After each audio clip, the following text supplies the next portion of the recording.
Hi everyone! So welcome to our family vlog today. So we're here nga sa SM Masinag because this is the place where we always go to. Kasi nga nandito na lahat, like kompleto na yung mga merchants dito halos. And the most important thing here is wala kaming makakasalubong nakakilala. We're free. It feels like our introvert self is out at the age of 30. Like mapayapa lang yung paglalakad, ganon. Ang pinaka-cringe thing here lang is pagpasok mo ng entrance is puro toy section agad. So, yun yung pinaka-nakakatakot na part. Mapapagastos ka talaga kaagad.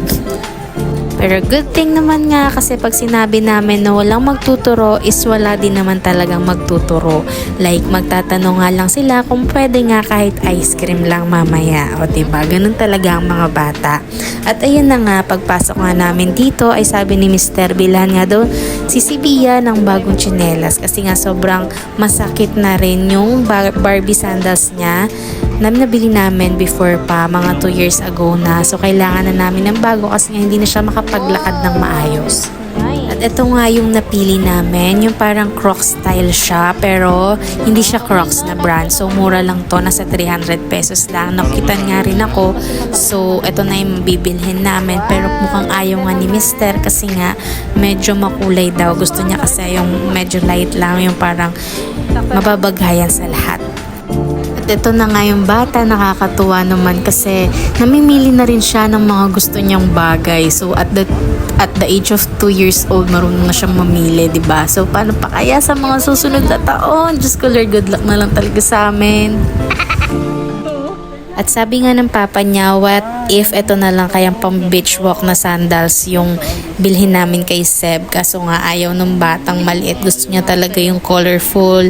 Tapos ito na nga finally, nagustuhan niya tong napili rin namin. So tatanggalin na lang namin yung malaking ribbon kasi parang medyo ang OA tignan. Bibilan na lang namin siya ng G-Bit sa Orange app. Mas mura. Kasi ito nga nakakatawa si ating sales lady kasi in-assist din talaga niya si Seb. Tapos ayun, after nito, binayaran na din namin. Sinuot na rin ng batang maliit yung nabili namin. Tapos tumiretso na kami sa food court kasi nga gutom na nga rin talaga kami. Ito guys, yung puntahan talaga namin kapag kakain kami dito sa SM Masinag, yung food court lang. Tapos ang diretso namin is sa shawarma shack. Tapos ang binibili namin dito is yung platters meal. Kompleto na kasi siya. Meron siyang beef and chicken. Tapos meron siyang yellow na rice. Yung nakalimutan ko guys, yung tawag sa yellow na rice. Bahala na kayo. Alam ko naman, alam niyo yan. So, ayun na nga. Ito yung palagi namin kinakain. 205 pesos lang guys. Busog na talaga tayo. So, okay talaga dito sa shawarma shack. Solid.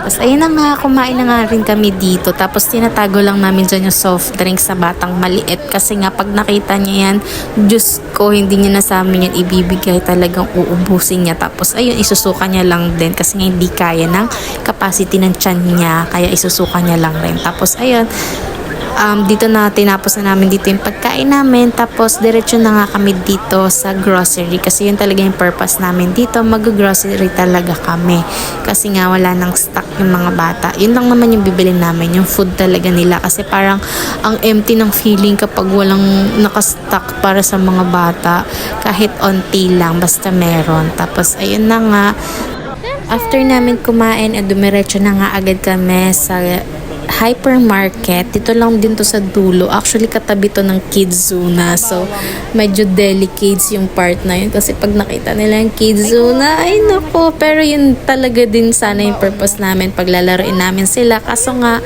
sabi namin next time na lang nga ulit. Kasi nga, dagdag din yun sa budget. Diba? Medyo pricey yung sa Kids Zona. So, sabi namin next time na lang. And na-understood naman yun ni Ate Sab. Pag sinabi naman namin na next time na lang, next time lang din naman. Basta meron lang siyang isang food na madadala pag uwi. Happy na siya doon. Tapos ayun, eto, kumuha ako ng milk kasi nga sabi ko, pang coffee talaga. Eh, ang dami ko kasi nabili nito before. Tapos nasira kasi nga hindi ko nalagay sa ref. Ewan ko pero nasira talaga siya. Tapos ayaw na niya pero na-trauma ata siya doon. Kaya nung pagbili ko dyan sabi niya, ayan na naman. Tapos sabi ko, hindi nalalagay ko na sa ref. Tapos ayun.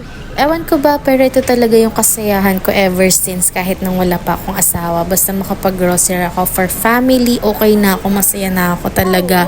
Ewan ko, pero yun talaga yung feeling ko talaga. Basta ma-full lang yung ref namin, okay na talaga ako doon at nadala ko siya hanggang sa pag-aasawa ko. Kailangan talaga laging may laman yung ref or kahit hindi puno, basta meron. Tapos ayun na nga, bago matapos tong ganap namin, gusto ko lang din talaga mag-thank you kay Lord kasi nagagawa namin to palagi. Hindi naman palagi, pero basta meron at nakakaluwag, nakakapag-grocery talaga kami. Kaya thank you Lord dahil kahit papaano sa hirap ng buhay ngayon, nagagawa pa rin namin to makapag-provide sa mga anak namin. Kaya thank you talaga Lord. Tapos eto na nga, itong batang to nagnunununununo na kasi nga gusto niya kunin lahat ng mga chichirya. Pero yun na nga, pag nalabang mo naman siya ng ibang bagay, hindi niya napapansinin yung gusto niya. Tapos eto, si Ate Sab, nagmana siya sa akin. Mahilig siya sa mga pens and notebooks talaga. Ewan ko, pero yun ang namana niya sa akin. Let's go na, let's go. At yun na nga, dahil nagtatantrums na tong batang to, nagbayad na rin kami. Tapos iniwan nila ako dito at inintay ko na lang nga sila doon sa entrance. Kasi nga, hindi makakadaan yung sasakyan doon sa third floor kung saan nakapark yung sasakyan. So, inantay ko na lang sila sa baba. Tapos nilagay na lang namin. And after nito, umuwi na nga rin kami kasi uulan talaga. And pasensya na nga guys sa boses ko dahil natural lang to, walang halong chemical. Uy, tapos ayun na nga, after this is umuwi na kami talaga. So thank you guys for watching our family mini vlog today and I hope to see you soon on my next vlog. Bye!